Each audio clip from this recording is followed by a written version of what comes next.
Tugasku menemanimu.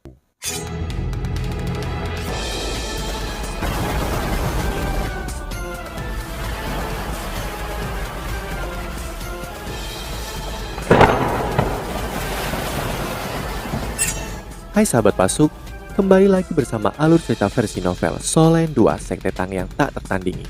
Jangan lupa like, subscribe, dan nyalakan tanda lonceng. Mari kita lanjutkan. Kota Matahari Terbit hanyalah kota kecil menengah. Namun, dalam beberapa bulan terakhir kota ini telah mengalami perubahan total. Tembok kota setinggi 15 meter itu sekarang dipenuhi dengan banyak lampu sorot dan berbagai alat jiwa pengintaian. Di luar kota Matahari Terbit, ada 2 legiun instruksi jiwa yang masing-masing memiliki 500 orang. Di Kekaisaran Ryu, legiun instruksi jiwa diberikan peringkat berbeda. Yang paling kuat adalah legiun instruksi jiwa Kekaisaran Ryu, yang merupakan kekuatan paling kuat di Kekaisaran. Kekuatan jiwa seseorang setidaknya harus peringkat 50 untuk bergabung dengannya. Dengan kata lain, hanya Raja Roh yang memenuhi syarat untuk memasukinya. Secara total, ada 300 orang. Di antara mereka ada 3 komandan legiun dan 3 wakil komandan legiun. Semuanya adalah instruksi jiwa kelas 9 yang hanya loyal kepada keluarga Kekaisaran. Hanya Kaisar Kekaisaran Ryu yang bisa menggunakan legiun instruksi jiwa yang kuat ini. Mereka dilengkapi dengan alat jiwa teratas dan mereka menerima perlakuan terbaik di antara semua prajurit di Kekaisaran Ryu. Pemeliharaan legiun yang satu ini setara dengan pendapatan pajak dari 2 kota besar. Ini adalah kekuatan yang menjaga kota Cahaya dan mereka adalah pasukan tempur paling setia dan penting bagi Kaisar. Bersama dengan Istana Kekaisaran Pentahbisan, mereka adalah 2 pilar monarki. Ketika kedua kekuatan ini bekerja sama, bahkan entitas yang kuat seperti kultus roh suci harus waspada, apalagi orang biasa. Selain legiun instruksi jiwa Kekaisaran Ryu, Kekaisaran juga memiliki 4 legiun instruksi jiwa dengan julukan binatang buas. Mereka adalah legiun instruksi jiwa Naga Kekaisaran, legiun instruksi jiwa Cakar Teror, legiun instruksi jiwa Api Phoenix, dan legiun instruksi jiwa Tiran Mata Jahat. Keempat legiun instruksi jiwa ini semuanya dinamai raja-raja yang kuat di antara binatang buas. Di antara mereka, Naga Kekaisaran merujuk pada naga penghancur surga ungu cemerlang. Ini adalah makhluk jiwa yang kuat tapi punah.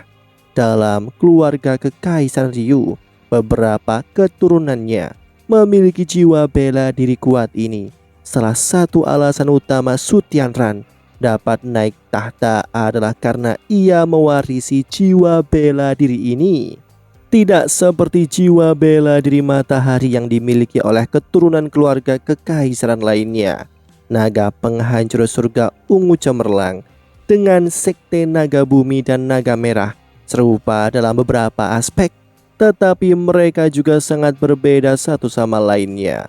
Elemen dari naga-naga adalah pemusnahan, sedangkan elemen naga pemusnahan langit ungu cemerlang adalah bencana yang lebih tirani daripada pemusnahan. Legenda mengatakan bahwa leluhur naga penghancur langit ungu cemerlang adalah naga kedua yang menemani Dewa Naga dan juga dikenal sebagai leluhur naga kedua. Namun karena terlalu merusak, secara pribadi itu dihancurkan oleh Dewa Naga itu sendiri. Legiun instruksi jiwa Cakar Teror secara alami dinamai dari beruang cakar teror emas gelap. Binatang buas yang menakutkan ini legendaris di semua penjuru. Legiun instruksi jiwa Phoenix Api mengambil nama dari burung Phoenix Api yang mistis.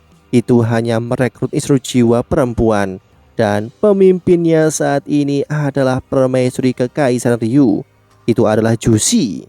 Legiun terakhir, legiun instruksi jiwa Tiran Mata Jahat, dinamai dari 10 besar binatang buas yang hidup di perbatasan Kekaisaran Ryu. Raja Tiran Mata Jahat.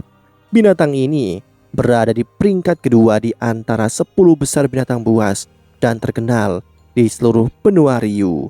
Itu telah menyembunyikan dirinya dan tidak ada yang tahu apakah itu hidup atau mati. Namun karena Kekaisaran Ryu memutuskan untuk menamai seluruh pasukan karena keganasannya. Orang dapat mengatakan betapa menakutkannya pasukan itu. Ada legenda seputar Raja Tiran Mata Jahat ketika benua Ryu pertama kali menabrak benua Doulo. Raja Tiran Mata Jahat suatu kali pergi ke hutan Stardo untuk menemui Dewa Binatang di Tian. Tidak ada yang tahu apa yang terjadi antara keduanya.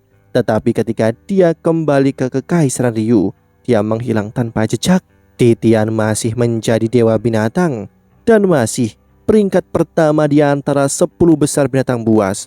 Namun setelah pertempuran itu, Raja Tiran Mata Jahat mampu mundur secara utuh dari hutan Stardo dan menetapkan namanya sebagai binatang buas paling kuat kedua di antara 10 besar binatang buas. 4 Legiun Instrujiwa masing-masing memiliki spesialisasi mereka. Sebagai contoh, Legiun Instrujiwa Phoenix Api semuanya perempuan. Legiun Instrujiwa Cakar Teror dipenuhi dengan orang-orang penyihir. Legiun Instrujiwa Naga Kekaisaran adalah yang terbaik dalam pertempuran. Dan Legiun Instrujiwa Tiran Mata Jahat mengkhususkan diri dalam kecepatan. Bersama dengan Legiun Instrujiwa Kekaisaran Ryu, mereka secara kolektif dikenal sebagai tangan yang melindungi bangsa. Mereka adalah 5 pilar yang mendukung Kekaisaran Ryu. Selain dari 5 Legiun Instrujiwa ini, Legiun Instrujiwa lainnya memiliki persyaratan masuk yang lebih rendah. Mereka masing-masing terdiri dari 500 orang. Dan selama seseorang memiliki lebih dari 2 cincin roh, seseorang dapat bergabung. Saat ini ada 6 Legiun ini berjumlah 3.000 orang. Semuanya ditempatkan di lokasi yang berbeda. Di medan perang, bahkan 1 Legiun Instrujiwa tingkat rendah lebih kuat daripada pasukan kavaleri 10.000 orang. Mereka sangat destruktif, dan karena jumlahnya sedikit, mereka dapat menggunakan alat jiwa mereka dengan sangat fleksibel. Biasanya 1 Legiun Instrujiwa bisa memutuskan hasil pertempuran. Di sekitar kota Matahari Terbit yang tampaknya biasa saja, Kekaisaran Ryu telah menempatkan 2 dari 6 Legiun Instrujiwa ini yang masing-masing terdiri dari 500 orang. Ini adalah bukti pentingnya kota Matahari Terbit bagi Kekaisaran Ryu. Selanjutnya, ini hanya pertahanan kota luarnya. Yu Hao dan teman-temannya telah mencapai pinggiran kota Matahari Terbit 1 hari yang lalu, tetapi mereka tidak terburu-buru untuk memasukinya. Sebaliknya, mereka berbaur dengan delegasi perdagangan dan tinggal di luar kota selama sehari. Dengan hadirnya Yu Hao, itu sama dengan memiliki alat jiwa pengintaian yang sangat efektif. Bahkan teknologi pengintaian tidak bisa dibandingkan dengan deteksi spiritual Yu Hao. Mereka bertindak sangat hati-hati. Jika mereka gagal kali ini, peluang untuk sukses lain kali akan lebih kecil. Hanya ada 7 dari mereka di sana. Tidak mungkin menang hanya dengan kekuatan kasar saja. Oleh karena itu, mereka harus bergantung pada kesempatan yang diciptakan oleh Akademi Shrek untuk mereka, serta akal mereka sendiri. Setelah pengintaian, Yu Hao menemukan bahwa kelompok Instrujiwa dibagi menjadi 10 bagian.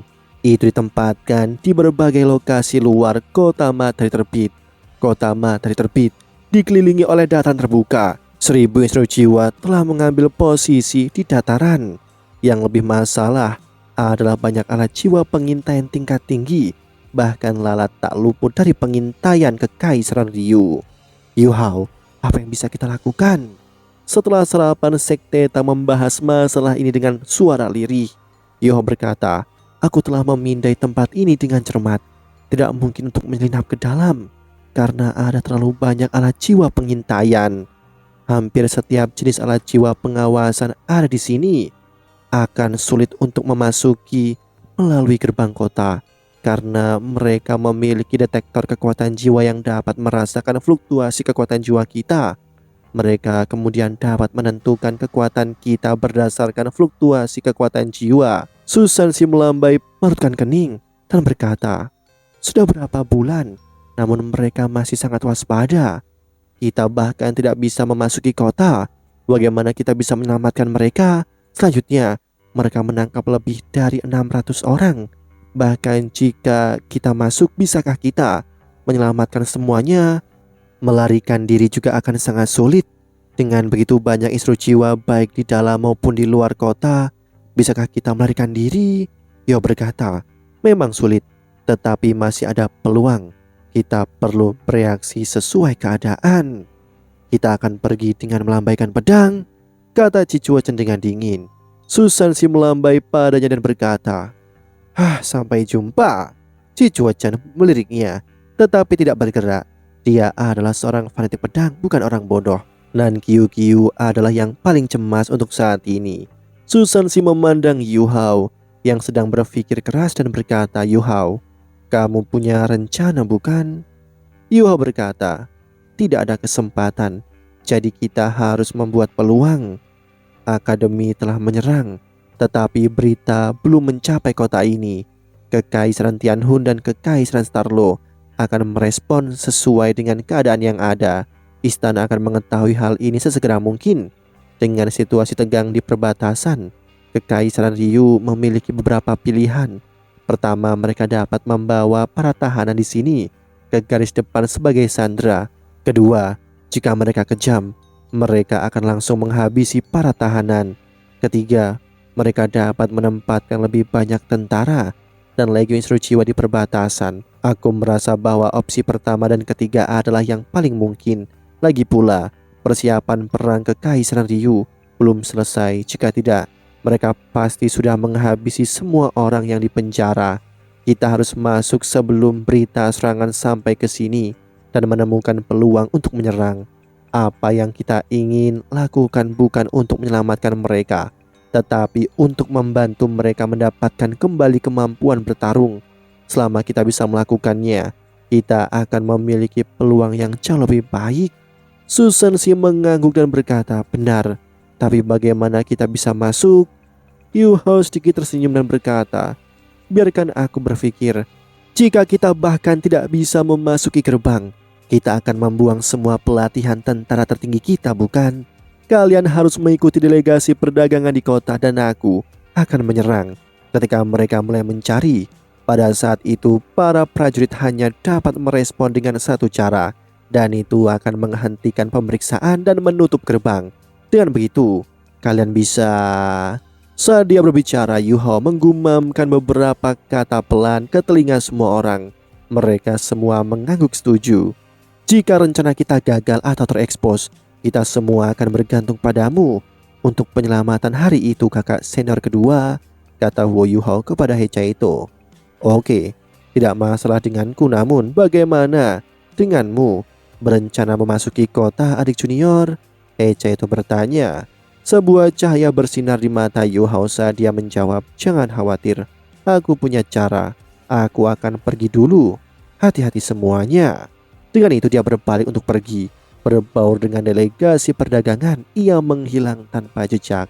Yang lain juga berbaur dengan delegasi perdagangan dan berjalan perlahan menuju gerbang kota ketika mereka bersiap. Saat ini, semua orang dari Sekte Tang telah menyamar.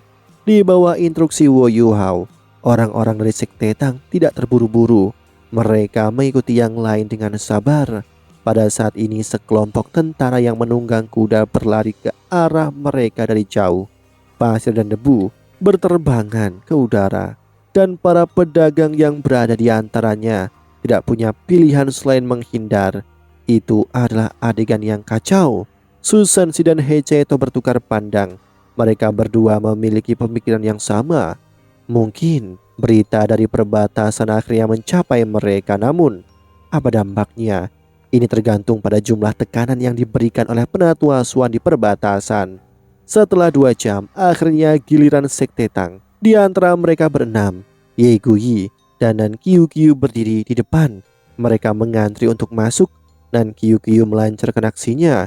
Ia menggoda pemimpin kelompok instruksi jiwa yang melakukan pemeriksaan dengan detektor kekuatan jiwa. Pemimpin tim kecil itu telah masuk dalam perangkap Nan Qiu. Tepat ketika Nan Qiu dan yang lain berada 5 meter dari detektor kekuatan jiwa, serangkaian ledakan bisa terdengar di kejauhan. Ini menarik perhatian delegasi dagang dan para prajurit. Masing-masing dari mereka melihat ke arah suara. Di dataran yang terdekat, orang bisa melihat petakan besar cahaya berkedip. Cahaya bersinar di semak-semak dan hutan. Tidak ada yang bisa melihat apa yang menyebabkannya, tetapi itu membuat keributan besar. Pemimpin tim kecil yang sebelumnya tergila-gila dengan Nan QQ berdiri. Dia linglung untuk beberapa saat sebelum dia berteriak, "Cepat, masuk! Tutup gerbangnya! Ada serangan!" Saat dia mengatakan itu, dia berlari menuju gerbang. Saudaraku, apa yang terjadi? Aku sangat takut," kata Nan QQ samar. Pada saat ini baik Ye Guyi dan dia gemetar tanpa henti. "Ini bukan masalah besar, cepat masuk kota bersamaku. Kita harus segera menutup gerbang. Aku tidak tahu apa yang sedang terjadi," kata ketua tim tanpa berpikir. Saat dia berbicara, dia memberi isyarat kepada bawahannya untuk membawa detektor kekuatan jiwa ke kota. Pandangan gembira muncul di mata Nan QQ. 6 dari sekte Tang bergegas ke kota dengan para prajurit. Ketika gerbang ditutup, Susan Si, Hece itu, Cicuo Chen dan Jing Xian dengan cepat menyelinap pergi ke kota. Nan QQ dan Ye Guyi bagaimanapun tidak terburu-buru untuk pergi. "Itu sangat menakutkan, saudaraku. Apakah kita masih harus diperiksa?" Nan QQ berteriak kepada pemimpin tim kecil yang wajahnya muram saat dia bersiap untuk naik tembok kota. Pemimpin tim melambai padanya dan berkata, "Masuk kota cepat. Kita akan punya waktu untuk itu nanti." Ketika dia mengatakan itu, dia melambaikan selembar kertas kasar yang dipegang di tangannya. Nan QQ tersenyum dan melambaikan serta mengibaskan bulu matanya padanya sekali lagi. Saat itulah dia memasuki kota dengan Ye Guyi. Pada saat ini tidak peduli seberapa mabuk pemimpin tim itu, dia tidak berani meninggalkan tugasnya. Keenam dari sekte Tang bisa memasuki kota begitu saja tanpa harus diperiksa. Mereka dengan cepat berkumpul kembali. Susan Si memberi jempol pada Nan QQ saat dia berkata, "QQ, kamu sangat bagus. Aku tidak tahu kau adalah aktor yang baik. Dia bukan satu-satunya yang jatuh cinta padamu, bahkan aku jatuh cinta padamu juga." Hahaha. Nan QQ berkata dengan tidak ramah, "Tutup omong kosongmu. Kalau tidak, aku akan mengeluh tentangmu kepada saudari Nanan. Kata-katamu benar-benar manis. Kita masuk bukan karena keterampilan aktingku, tetapi karena penilaian Yu Hao yang akurat." Ye Guyi mengangguk dan berkata, "Guyi benar. Meski rencananya terdengar berbahaya, itu sebenarnya cukup bebas resiko." Hece itu berkata, "Jika kita meningkatkan upaya penyelamatan segera setelah mereka mengunci para tahanan, keamanan akan jauh lebih ketat dan kita tidak akan diberi kesempatan seperti ini. Ayo pergi dan cari tempat istirahat. Kita akan menunggu Yu Hao masuk." Di luar kota, serangkaian ledakan secara alami disebabkan oleh Wu Yu Hao. Sedangkan untuk dirinya sendiri, dia telah lolos dari tempat kejadian ledakan sejak lama. Asal-usul ledakan ini adalah dari dunia yang ditinggalkan oleh penatua Yilai Kese. Yu Hao tidak akan menggunakan nekromansi di depan teman-temannya, terutama di depan Ye Guyi dan malaikat sucinya. Namun, ini tidak berarti bahwa dia tidak akan menggunakannya. Dengan mantra penujuman yang sederhana, dia memanggil sekelompok tentara kerangka dan Jiangxi atau zombie yang menyerang tanpa takut ke posisi 2 legiun instruksi jiwa. Orang bisa membayangkan hasilnya dalam waktu kurang dari 10 detik. Setelah kemunculan makhluk-makhluk mayat hidup ini, mereka dideteksi oleh alat jiwa pengawasan tingkat tinggi. Mereka kemudian dibombardir tanpa ampun oleh para pasukan instruksi jiwa. Setelah 15 detik pemboman tanpa henti, seluruh area di mana gerbang dunia penatua Yilai Kese berada tampak seolah-olah diinjak-injak oleh kawanan binatang liar. Setiap helai rumput dilenyapkan. Bagaimana dengan Wu Yu Hao? Dia telah menyamar dengan imitasi setelah dia melepaskan gerbangnya. Kemudian dia bergabung kembali dengan delegasi perdagangan dalam antrian. Yu Hao melacak teman-temannya dengan deteksi spiritual. Pada saat ini dia merasakan bahwa mereka ada di dalam kota. Sekarang semua orang sudah ada di dalam. Ini akan lebih mudah bagiku untuk masuk. Yu Hao sedikit tersenyum ketika dia melihat detektor kekuatan jiwa raksasa di tembok kota. Senyum dingin merayap di wajahnya. Apakah mereka pikir mereka benar-benar dapat menghentikanku dengan alat-alat jiwa ini. Demikianlah kisah untuk kali ini. Sahabat Pasuk, jangan sedih, jangan bimbang, apalagi galau. Karena aku kan selalu menemanimu.